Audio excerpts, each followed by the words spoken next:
Good morning, welcome to prime 9 paper analysis. ముందుగా వివిధ దినపత్రికలు వచ్చినటువంటి ప్రధాన హెడ్లైన్స్ చూద్దాం. ఫస్ట్ ఈనాడుకు వెళ్దాం. ఈనాడులో హైలైట్ అంశాలు ఏమున్నాయి చూద్దాం. సోషల్ మీడియా పెడధోరణులపై టాస్క్ ఫోర్స్, కుల మతాల మధ్య చిచ్చు పెట్టేలా పోస్టులు పెడుతున్నారు. అలాంటి అరాచక శక్తుల్ని వైసీపీ ప్రోత్సహిస్తోంది. విధ్వంసానికి మాజీ ఎమ్మెల్యే తోపుదుర్తి కుట్ర పన్నాడనే నిదర్శనం. ఆ పార్టీ ట్రాప్లో మీరు పడొద్దు, అభివృద్ధిని ప్రజలకు వివరించండి. మంత్రివర్గ సమావేశంలో సీఎం చంద్రబాబు నిన్న దిశానిర్దేశం చేశారు. సో గత కొన్ని రోజులుగా మనం చూస్తున్నాము, ప్రజాప్రతినిధులపైన, కార్యకర్తలపైన, లేకపోతే సీఎంఓ, డిప్యూటీ సీఎంఓ, మంత్రి నారా లోకేష్ వీళ్ళందరిపైన కూడా ఇష్టారీతిన సోషల్ మీడియాలో పిచ్చి పిచ్చిగా పోస్టులు పెట్టి చాలా చెలరేగిపోతున్నారు. సో ప్రశ్న రావణ విషయంలో ఏం జరిగిందో మనం చూస్తూనే ఉన్నాం. వాళ్ళు చేస్తున్నారా, లేకపోతే వాళ్ళ పై స్థాయిలో ఉన్న వ్యక్తులు వీళ్ళని ప్రోత్సహిస్తున్నారా, మరి ఎందుకు ఇలా చేస్తున్నారనేది అర్థం కావట్లేదు. ఒకవైపు డిప్యూటీ సీఎం పవన్ కళ్యాణ్ పదే పదే హిందూ ధర్మం, సనాతన ధర్మం మనం పరిరక్షించాలి అని కోరుకుంటున్నారు. అండ్ ఎవరిని కూడా సోషల్ మీడియాలో అసలు అలాంటి పిచ్చి కూతలు కూయొద్దు, పిచ్చి మాటలు మాట్లాడొద్దు అని పదే పదే చెప్తున్న నేపథ్యంలో ఇంకా ఇంకా ఇవన్నీ ఎక్కువైపోతున్నాయి. పదే పదే పవన్ కళ్యాణ్ని విమర్శించడం అనేది ఇతర పార్టీల నేతలు కావచ్చు, లేకపోతే ఇతర సోషల్ మీడియా నేతలకు కావచ్చు, ఇది సర్వసాధారణంగా అయిపోయింది. బట్ ఎందుకు మనం ఒక మంచి విషయం గురించి చెప్పినప్పుడు దాన్ని ఎందుకు తీసుకోరు? ఎవరైనా సరే చెడుకే అడిక్ట్ అవుతారని అంటుంటారు కదా, అలా ప్రతి ఒక్కరూ చెడు ఏది కనిపిస్తే దానికి అడిక్ట్ అయిపోతున్నారు. ఇంకా ఏమని తిట్టారని సోషల్ మీడియాలో అవే చూస్తూ ఉంటారు తప్ప అసలు ఒక వ్యక్తి ఒక మంచి విషయం గురించి ఏం మాట్లాడుతున్నది ఎవరు చూడరు. సో పవన్ కళ్యాణ్ విషయంలో అదే జరిగింది. పదే పదే ఆయన వ్యక్తిగత విషయాల గురించి మాట్లాడడమో, లేకపోతే ఆయన గురించి తప్పుగా మాట్లాడడమో పదే పదే చేస్తూ ఉన్నారు. సో ఇదంతా పైనుంచి ప్రోత్సహిస్తున్నారు కాబట్టి మీరు అవన్నీ పట్టించుకోవద్దు. సోషల్ మీడియాలో ఇలాంటివి వచ్చినా కూడా బట్ మనము కూటమి ప్రభుత్వ అధికారంలోకి వచ్చిన తర్వాత అసలు ప్రజలకు మనం ఏం చేస్తున్నాము, ఎలాంటి సంక్షేమ పథకాలు అందుతున్నాయి, అసలు ఇంకా మన పరిపాలన ఏ విధంగా ఉండాలి, మనం ఏమేం చేశాము, ఏ మంచి పనులు చేశామనే విషయాన్ని మీరు ప్రజలకు వివరించాలి అని ప్రజాప్రతినిధుల సమావేశంలో సీఎం చంద్రబాబు నిన్న ఆ విషయాన్ని వెల్లడించారు. వ్యక్తిత్వ హననానికి అసలు ఎందుకు పాల్పడుతున్నారు, అలాంటి వాళ్ళను కొన్ని రాజకీయ పార్టీలు స్వార్థం కోసం ప్రోత్సహిస్తున్నాయని చెప్పేసి నిన్న ముఖ్యమంత్రి ప్రస్తావించారు. వాళ్ళపైన ఆగ్రహం వ్యక్తం చేశారు. అయితే ఆ పార్టీ స్వభావమే అలాంటిది. గాంజా బ్యాచ్ల్ని, బ్లేడ్ బ్యాచ్ల్ని తయారు చేస్తుంది. గతంలో అలాంటి వాళ్ళని ఎంపీలు, ఎమ్మెల్యేలుగాను కూడా చేసింది. సో మనం వైసీపీలో చూసాము, బ్లేడ్ బ్యాచ్ లేకపోతే రౌడీలను వాళ్ళు ఎమ్మెల్యేగా, ఎంపీలుగా ఉండడము, వాళ్ళు ఈ విధంగా ప్రోత్సహించడం, వాళ్ళు ఇంకొకరిని ప్రోత్సహించడం, వాళ్ళు ఇలా సోషల్ మీడియాలో ఇష్టారీతిన మాట్లాడడం అనేది జరుగుతుంది. సో అలాంటి వాళ్ళు వైసీపీలో ఉన్నారు కాబట్టి ఈ విధంగా రెచ్చిపోయి మాట్లాడుతున్నారని చెప్పేసి నిన్న చంద్రబాబు నాయుడు ఈ విషయం గురించి ప్రస్తావించారు. ఇక E20 పెట్రోల్తో మైలేజీ 5% తగ్గొచ్చు, కాలుష్య ఉద్గారాలు తగ్గుతాయి, చమురు మంత్రిత్వ శాఖ ఈ విషయాన్ని వెల్లడించారు. సో నెక్స్ట్ రాబోయే రోజుల్లో నెక్స్ట్ జనరేషన్ అంతా కూడా ఎలక్ట్రిక్ వాహనాలదే పై చెయ్యని అంటున్నారు. ఎస్, అది కొద్దిగా స్టార్ట్ అవుతుంది. మనం కూడా హైదరాబాద్ రోడ్లు కానీ మిగతా ప్రాంతాల్లో రోడ్లపైన కానీ ఎలక్ట్రిక్ కార్స్ అనేది ఎక్కువగా చూస్తున్నాము. అండ్ ఢిల్లీలో ఇది చాలా సీరియస్గా తీసుకున్నారు. ఖచ్చితంగా ఎలక్ట్రిక్ కార్సే ఉండాలి, ఆ వాహనాలే ఉండాలి, ఎక్కడ కూడా పెట్రోల్ డీజిల్ కార్లు ఉండొద్దు అని చెప్పి ఆదేశాలు జారీ చేసిన నేపథ్యంలో ఇప్పుడు కొంత అక్కడ కూడా ఇవి బయటకు వచ్చే అవకాశాలు ఉన్నాయి. అండ్ ఇక్కడ కూడా మనం చూస్తున్నాం. సో రాబోయే రోజుల్లో E20 కార్స్ పెట్రోల్తో మైలేజీ 5% తగ్గొచ్చు అని అంటున్నారు. అండ్ కొరియా నైపుణ్యం, ఏపీ సామర్థ్యం కలిస్తే అద్భుతాలు చేయొచ్చు. కొరియాలో CII భాగస్వామ్య సదస్సు రోడ్ షోలో మంత్రి లోకేష్ పాల్గొన్నారు. 5-6 రోజుల దక్షిణ కొరియా పర్యటన ముగించుకొని ఏపీకి చేరుకున్నారు మంత్రి నారా లోకేష్. అందుకనే కొరియా నైపుణ్యం అండ్ ఏపీ సామర్థ్యం కలిస్తే కనుక అద్భుతాలు సృష్టించవచ్చు అని చెప్పి మాట్లాడారు. ఇక జగన్ అవినీతి సామ్రాజ్యానికి పునాది బ్రాహ్మణి స్టీల్స్. స్టీల్ ప్లాంట్ కట్టకుండానే గనులు తవ్వేసి ఖనిజం ఎగుమతి చేశారు. 1000 కోట్ల అవినీతి, వైఎస్ కుటుంబానికి లబ్ధి అంటున్నారు. ఇక్కడ బ్రాహ్మణి స్టీల్ ప్లాంట్ పేరుతో భూముల్ని స్వాహా చేసిన గాలి జనార్దన్ రెడ్డికి తెర వెనుక భాగస్వామి మాజీ ముఖ్యమంత్రి జగన్ ఉన్నారు. అండ్ ఓబ్లాపురం గనులు తవ్వి దోపిడీ చేసేందుకే బ్రాహ్మణి స్టీల్స్ పుట్టింది అని చెప్పేసి టీడీపీ మాట్లాడుతుంది. అయితే జగన్ అవినీతి సామ్రాజ్యానికి పునాది అదే. మీరే ఇష్టారీతిన భూములు కబ్జా చేశారు, దానికి పునాది మీరే వేశారు, దాన్ని మేము కట్టడి చేయడానికే బ్రాహ్మణి స్టీల్స్ని తీసుకొచ్చామని చెప్పేసి రెవెన్యూ అధికారులు ఈ పరిశీలిస్తున్న దృశ్యాలు మనం చూస్తున్నాం. అండ్ ఎన్ని పంచాయతీల్లో ఎన్నికలు నిర్వహించవచ్చు, కోర్టు కేసులున్న 331 గ్రామాల్లో పరిస్థితి ఏంటి, పంచాయతీరాజ్ శాఖ నివేదిక కోరిన రాష్ట్ర ఎన్నికల సంఘం. ఎన్ని పంచాయతీలు ఎన్నికలు నిర్వహించేందుకు వీలుందో నివేదిక ఇవ్వాలని రాష్ట్ర ఎన్నికల సంఘం పంచాయతీరాజ్ను ఆదేశించిన నేపథ్యంలో అసలు ఇంకా ఎన్ని జరుగుతాయి ఆ పంచాయతీల్లో, అప్పుడు అసలు తాజా పరిస్థితి ఏంటనేది మేము తెలియజేస్తామని చెప్పేసి అధికారులు వెల్లడించారు. ఇక సర్పై సందేహాల ఇవిగో సమాధానాలు అంటుంది. ఓటర్ల జాబితా ప్రత్యేక సమగ్ర సవరణ సర్కు సంబంధించి ఇప్పటికీ చాలామంది ఎన్యుమరేషన్ ఫారాలు అందలేదని మాట్లాడుతున్నారు. బట్ ఈ నెల 14th వరకు దీనికి టైం ఉంది.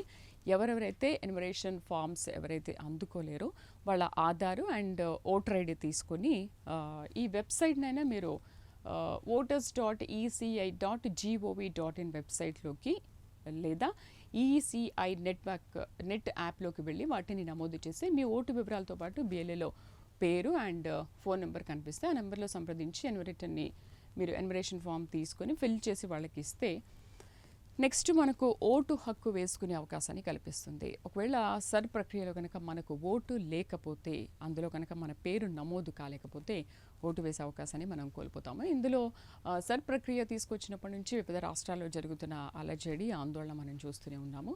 సో చాలామంది బయటి వ్యక్తులు ఉంటారు, అసలు వాళ్ళకు ఇక్కడేం పని, వాళ్ళ ఊర్లో ఉన్నప్పుడు వాళ్ళ ఊర్లోనే ఓటు వేయాలి. సో ఒకవేళ ఒక మనిషికి ఇక్కడ కానీ ఇంకో దగ్గర, ఇప్పుడు ఏపీలో కానీ తెలంగాణలో కానీ 2 ఓట్లు ఉంటే కనుక ఏదో ఒక ఊర్లో మాత్రమే మీరు ఓటు హక్కును వినియోగించుకోవాలి, అక్కడ ఇక్కడ ఉంటే కుదరదు. సో ఇక్కడ ఉండాలనుకుంటే తెలంగాణదే తీసుకోవాలి, అక్కడ ఉండాలనుకుంటే ఏపీదే తీసుకోవాలి. సో ఇలా దొంగ ఓట్లు ఏమేమి ఉన్నాయి, అసలు ఈ మధ్యకాలంలో చచ్చిపోయిన వాళ్ళ ఓట్లు కూడా స్లిప్స్ ఇస్తున్నారు. ఎలక్షన్ సమయంలో మనం చూసాము, చచ్చిపోయిన వాళ్ళకు కూడా ఎలక్షన్ స్లిప్స్ ఇస్తున్నారు వాళ్ళు ఓటు వేయాలని. అసలు మనుషులే లేనప్పుడు స్లిప్స్ ఇస్తే ఏం లాభం చెప్పండి. మనుషులు ఉన్న వాళ్ళకి ఓటు హక్కు రావట్లేదు, చచ్చిపోయిన వాళ్ళకి ఓటు హక్కులు వస్తున్నాయి, స్లిప్స్ చూస్తున్నాం, వాళ్ళు వచ్చి ఏం ఓటేస్తారు. సో ఉన్న వాళ్ళకి స్లిప్స్ ఇస్తే ఆ ఓటు హక్కును వినియోగించుకుంటే పార్టీలకు కూడా ఒక రకమైన మంచి జరిగే అవకాశం ఉంటుంది కదా. అందుకని ఒకవేళ మీరు ఎన్యుమరేషన్ కనుక మీకు ఫామ్స్ ఇవ్వకపోతే వెబ్సైట్లోకి వెళ్ళండి, లేకపోతే ఎన్యుమరేటర్ని మీరు సంప్రదించండి, మీ voter ID and Aadhaar card ఇస్తే ఖచ్చితంగా మీకు ఫామ్ ఇస్తారు. కాబట్టి ఎలక్షన్ వచ్చిన టైంలో మీకు ఈజీగా స్లిప్స్ అందే అవకాశాలు ఉంటాయి. అంటే దొంగ ఓట్లు ఎవరున్నారో వాళ్ళెవరికి కూడా ఓట్లు ఇవ్వరు. మన పకడ్బందీగా ఓటు హక్కు ఎవరికైతే ఉన్నారో ఆ ఓటు స్లిప్స్ అందించినప్పుడు ఎలక్షన్లో మనం ఓటు వేసే అవకాశాన్ని కూడా పాల్గొనవచ్చు. ఒకవేళ మీరు ఎన్యుమరేషన్ కనుక వచ్చి మీకు ఫామ్ ఇవ్వకపోతే, మీరు కనుక దాన్ని సంప్రదించకపోతే ఓటు హక్కును కోల్పోయే ప్రమాదం ఉంటుంది. కాబట్టి ఇప్పటి నుంచే మీరు జాగ్రత్త పడాలి అని చెప్తున్నారు. నెక్స్ట్ సాక్షికి వెళ్దాం. సాక్షిలో సర్ హైజాక్ అని ఒక హెడ్లైన్ మనం చూస్తున్నాం. రాష్ట్రంలో అడుగడుగునా టీడీపీ అధికార దుర్వినియోగం చేస్తుంది, ఎన్యుమరేషన్ ఫారాలు ఇవ్వాలంటూ అధికారులకు బెదిరింపులు, టీడీపీ యాప్లో నమోదు చేసి ఇస్తామంటూ హుకుం అంటున్నారు. అలా ఇవ్వడం కుదరదని అధికారులకు వేధింపులు, పలుచోట్ల ఏకంగా ప్రభుత్వ కార్యాలయాల్లోనే పచ్చముక్క తిష్ట అంటున్నారు.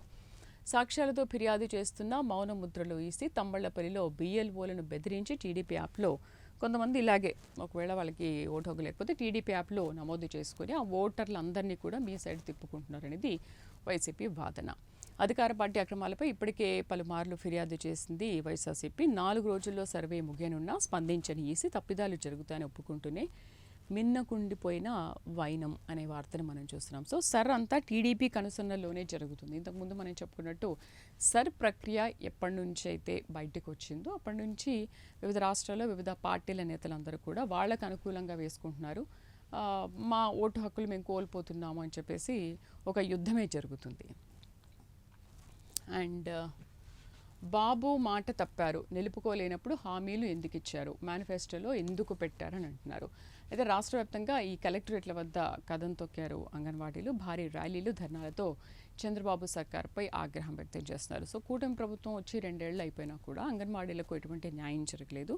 అటు వాలంటీర్లను కూడా మీరు తీసేశారు. మీరు అధికారంలోకి వచ్చే ముందు వాలంటీర్లకు 10,000 ఇచ్చి మేము ఆదుకుంటామని చెప్పారు, మరి వాళ్ళని ఏం చేశారు? అండ్ అటు ఉద్యోగ భద్రత కూడా లేదు. అక్కడ ఈఎస్ఐ, గ్రాట్యుటీ, పెన్షన్, పిఎఫ్ సౌకర్యాలు కూడా మాకు అందట్లేదు. మరి వాళ్ళ మాట ఏంటి అని చెప్పేసి వాళ్ళు ప్రశ్నిస్తున్నారు. కనీస వేతనం నెలకు 26,000 ఇస్తామని చెప్పి మోసం చేశారు అని అంటున్నారు. అధికారంలోకి వచ్చి 2 ఏళ్లైనా హామీలు ఎందుకు అమలు చేయలేదని నిలదీస్తున్నారు ప్రభుత్వాన్ని.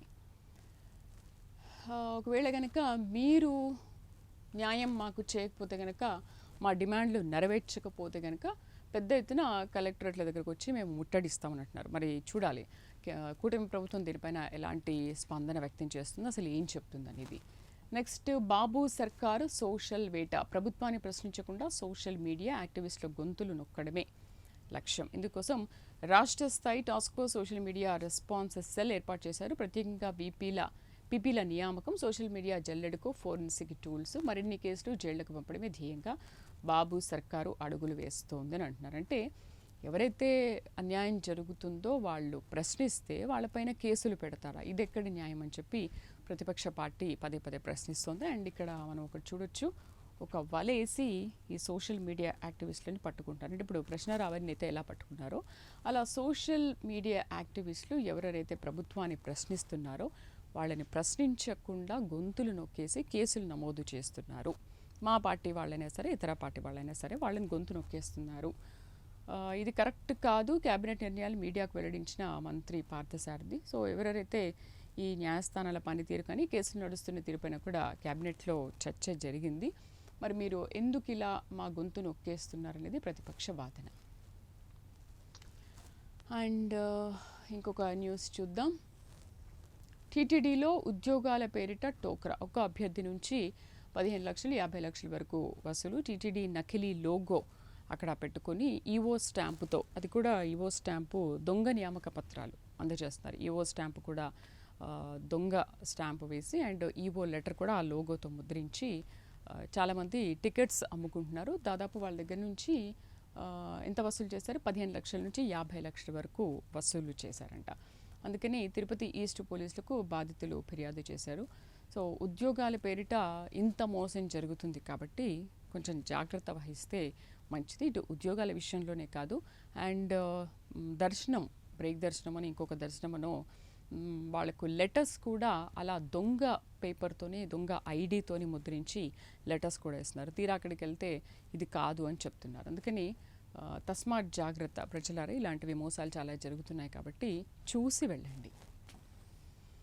కరూర్ ఘటనే నాకు పెద్ద గాయం అంటున్నారు తమిళనాడు సీఎం విజయ్. నాకు జనమే ముఖ్యం, ధనం కాదు, తమిళనాడు సీఎం విజయ్ వ్యాఖ్యలు చేశారు. తొక్కిసలాట ఘటన బాధిత కుటుంబాలకు ఉద్యోగాలు, నియామక పత్రాలు అందిస్తూ కంటతడి పెట్టుకున్నారు.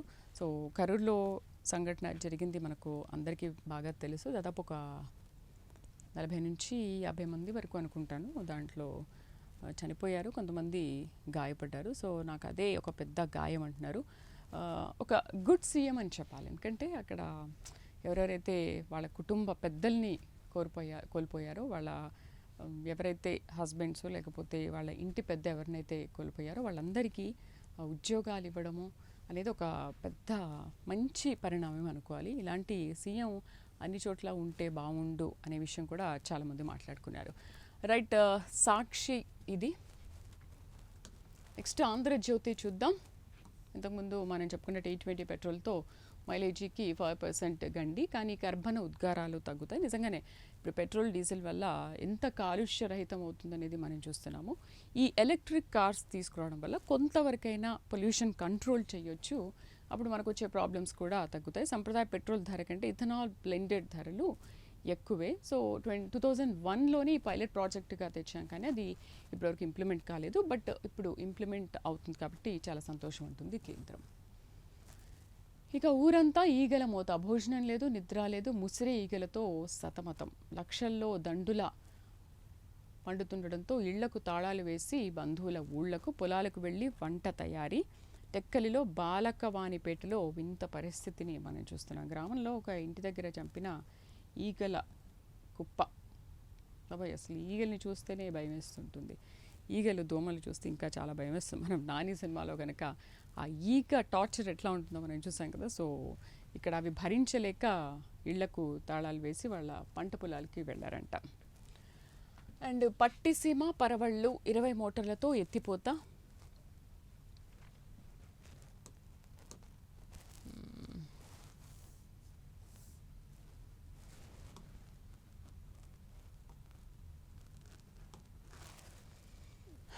రాముడి మంత్రం రావణ తంత్రం ప్రశ్న జోసెఫ్కు వైసీపీ అండదండలు ఉన్నాయి. కోర్టులో పునవోలు టీం హాజరు.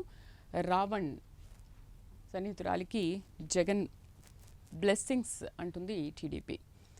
సో ఆమెను విచారణకు పిలిచే యోచనలో పోలీసులు అసలు నా భర్త ఎటువంటి తప్పు చేయలేదని చెప్పి ఒకవైపు రావణ్ భార్య వెళ్ళి పోలీసులకు కంప్లైంట్ చేసింది. అసలు ఎందుకు మా ఆయన అసలు ఎవరి జోలికి వెళ్ళాడు, ఏ పార్టీకి కూడా పరిమితం కాదు, జస్ట్ ఒక యూట్యూబర్, అలాంటి వ్యక్తిని తీసుకెళ్ళి ఎందుకు ఇలా చేశారని చెప్పేసి ఆమెను విచారణ సందర్భంలో ఆమె చెప్పిన మాటలు ఇది. రావణ్ ఇంట్లో విస్తృత సోదాలు కూడా చేశారు. సంగారెడ్డి జిల్లా అమీన్పూర్ ఫ్లాట్లో గన్నవరం పోలీసులు తనిఖీలు చేశారు. ప్రక్రియ అంతా కూడా వీడియో రికార్డింగ్ చేశారు. ఆ టైంలో కీలక ఫైళ్ళు అండ్ కొన్ని రికార్డులు కూడా దొరికాయంట. ఇంటికి రాజకీయ నేతలు వచ్చేవారా, జోసెఫ్ ఎవరితో ఎక్కువ మాట్లాడేవారు, ఆయన భార్యను పోలీసులు ప్రశ్నించారు. కాంటాక్ట్ లిస్ట్లో ఉన్నవారిని కూడా తీశారు. అయితే వైసీపీ మార్క్ తంత్రం రావణ్తో కలిసి రాష్ట్రంలో కులాలు మతాల మధ్య రావణ కాష్టం చేస్తున్నారు. ఇలా మండించే కుతంత్రం పన్నుతున్నారు. జోసెఫ్ ప్రశ్న అనే యూట్యూబ్ ఛానల్ నడుపుతూ ప్రశ్న రావణ్గా మారిన సంగతి తెలిసింది. అంతకుముందు కొడాలి నాని కూడా ఇదే విషయం మాట్లాడారు. అసలు జోసఫా లేకపోతే రావణ లేకపోతే ప్రశ్న రావణ, అతని పేరు జోసఫో రావణ అనేది మీకే తెలియాలి, అసలు మాకు సంబంధం లేదు అని చెప్పేసి ఒక టైంలో వైసీపీ నేతలు కూడా మాకు అసలు జోసెఫ్కి సంబంధమే లేదు, ఆ ప్రశ్న రావణ్కి సంబంధమే లేదు, అతను క్రిస్టియనా కాపునా ఇంకోటి మాకు కూడా తెలియదు, అనవసరంగా మా మీద ఎందుకు నిందలు వేస్తున్నారని చెప్పేసి టీడీపీ ప్రభుత్వం పైన విరుచుకుపడ్డారు. అంబటి రాంబాబు కానీ, కొడాలి నాని కానీ, వైఎస్ జగన్ కానీ. సో మీరు తప్పు చేస్తూ మా మీద ఎందుకు ఉల్టా ఈ తప్పును మా మీద ఎందుకు నెడుతున్నారని చెప్పేసి వైసీపీ పదే పదే వాదించింది. అశాంతి సృష్టి గొడ్డలి పార్టీ లక్ష్యం, అందుకే కులమతాలపై ఫేక్ ప్రచారం చేస్తోంది. వైసీపీ వాళ్ళు రెచ్చగొడితే రెచ్చిపోదు, ధీటుగా తిప్పికొడితేనే ప్రజలకు వాస్తవాలు వెల్లడించండి అని చెప్పేసి చంద్రబాబు నిన్న కేబినెట్ భేటీ అనంతరం సూచించారు.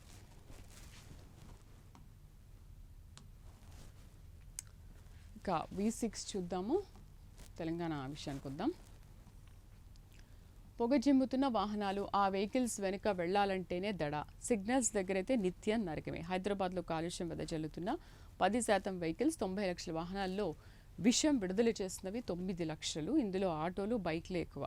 సో హైదరాబాద్ కాలుష్యం కూడా మనం చూస్తున్నాము ఎంతగా వెదజల్లుతుందో. అందులో దాదాపు 90 లక్షల వాహనాల్లో విషం విడుదల చేస్తున్నవి 9 లక్షలంట. అంటే మన హెల్త్ ఎంత మేర పాడవుతుంది అనేది దీన్ని బట్టి చూస్తే అర్థమవుతుంది. ఇక 2 చోట్ల ఓటు ఉంటే ఏడాది జైలు. అందుకనే ఇంతకుముందు నేను చెప్పాను, సర్ ప్రక్రియ చేపట్టినప్పటి నుంచి ఒక్క చోటే ఓటు హక్కు ఉండాలి. అటు మనం తెలంగాణలో ఉంటే తెలంగాణ ఓటు హక్కు ఉండాలి, ఏపీలో ఉంటే ఏపీ, ఢిల్లీలో ఉంటే ఢిల్లీ, ఎక్కడ మన ప్లేస్ అయితే అక్కడే ఉండాలి. ఒకవేళ మనం ఇక్కడ ఉన్నా కూడా ఇక్కడే ఉంటున్నామంటే ఇక్కడ ఓటు హక్కే తీసుకోవాలి. ఒకవేళ 2 చోట్ల కనుక ఓటు హక్కులు ఉంటే ఏడాది జైలు శిక్ష అంట. ఉద్దేశపూర్వకంగా నమోదు చేసుకుంటే శిక్షతో పాటు ఫైన్ ఉంటుందంటున్నారు CO Sudarshan Reddy. DSC software ద్వారా డూప్లికేట్ ఓట్లు ఏరేస్తామంటున్నారు. 2 వేర్వేరు నియోజకవర్గాలు లేదా రాష్ట్రాల్లో ఓటు కలిగి ఉండడం అనేది చట్టవిరుద్ధమని, అదొక నేరము. అందుకని డూప్లికేట్ ఓటుతో మనము వేయడానికి వీల్లేదు. నిన్న సోమాజిగూడ ప్రెస్ క్లబ్లో జరిగిన ఒక మీట్ ది ప్రెస్ కార్యక్రమంలో సిఇఓ సుదర్శన్ రెడ్డి మాట్లాడారు. అత్యంత పారదర్శకంగా నిర్వహిస్తున్నారు.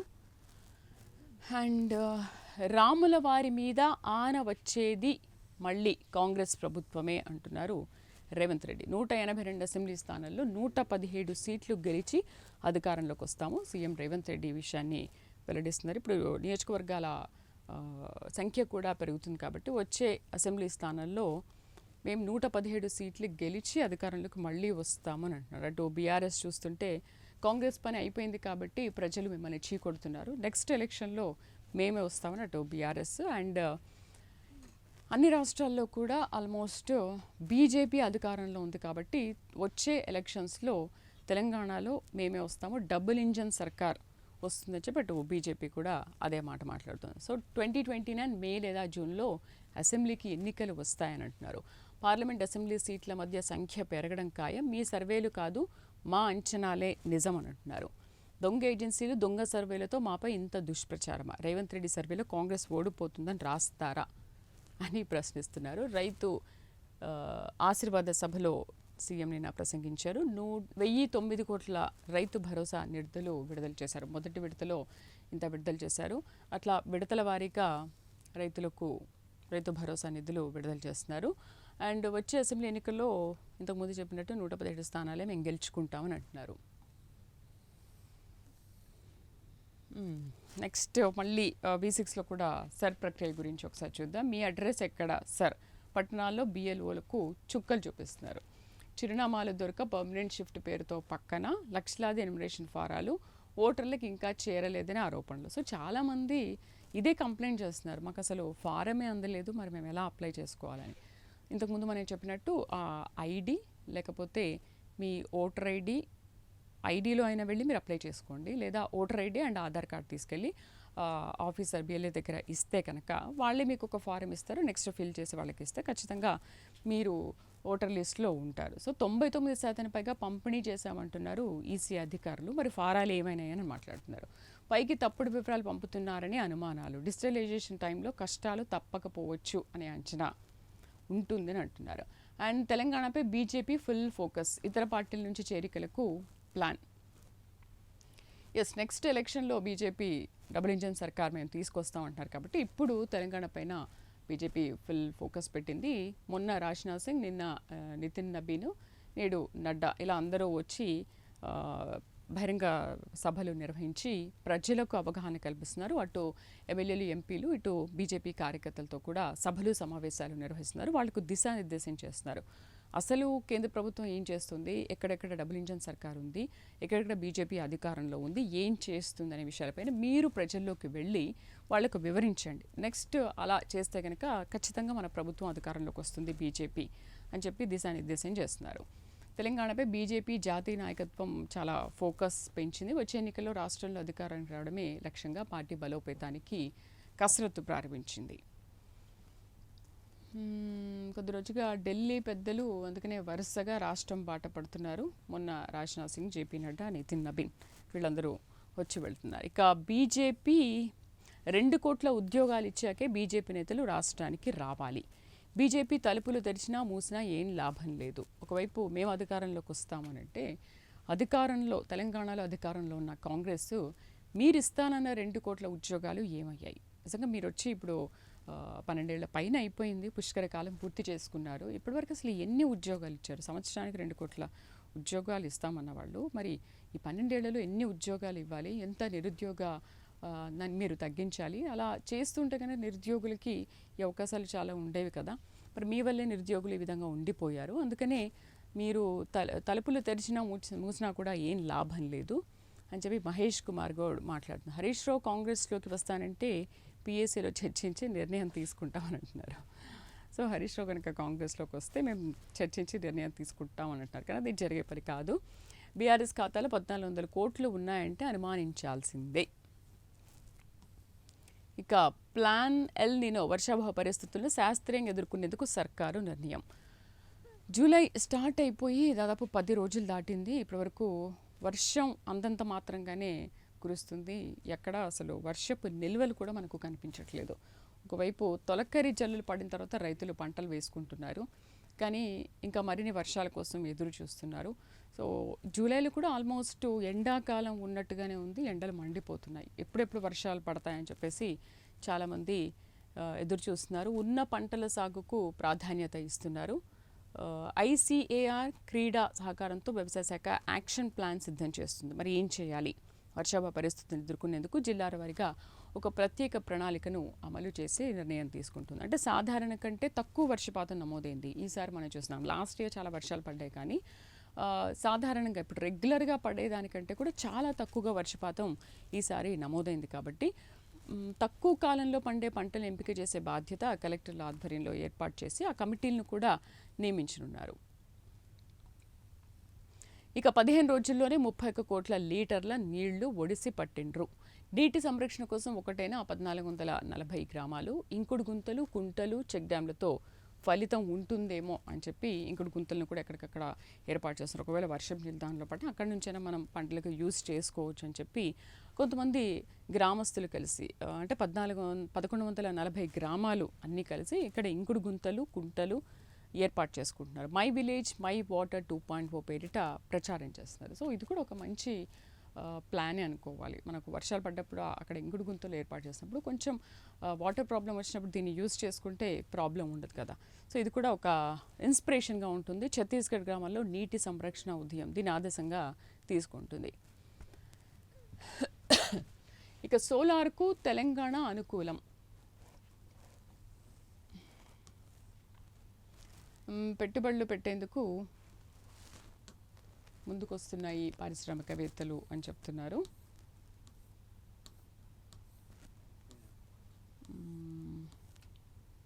పెట్టుబడులు పెట్టేందుకు తరలి వస్తున్న బడా కంపెనీలు. దేశంలోని సోలార్ ఎనర్జీకి తెలంగాణ అనుకూలమని ప్రముఖ కొలియర్స్ రియల్ ఎస్టేట్ సంస్థ తాజా నివేదికలో వెల్లడించింది. ఒకవైపు సోలార్ సిస్టమ్ ద్వారా కూడా మనకు కొంతవరకు విద్యుత్ ఆదా చేసే అవకాశాలు కనిపిస్తాయి. సో ఎలాగైతే ఒక 2-3 ఇయర్స్ నుంచి మనం ఎలక్ట్రిక్ కార్స్ ఎలక్ట్రిక్ వాహనాలు ఏ విధంగా అయితే చూస్తున్నామో నెక్స్ట్ రాబోయే రోజుల్లో కూడా సోలార్ విద్యుత్ని మనం ఆ ప్లాంట్ని కానీ లేకపోతే దాన్ని కనుక మనం యూజ్ చేసుకుంటే విద్యుత్ని ఆదా చేయొచ్చు.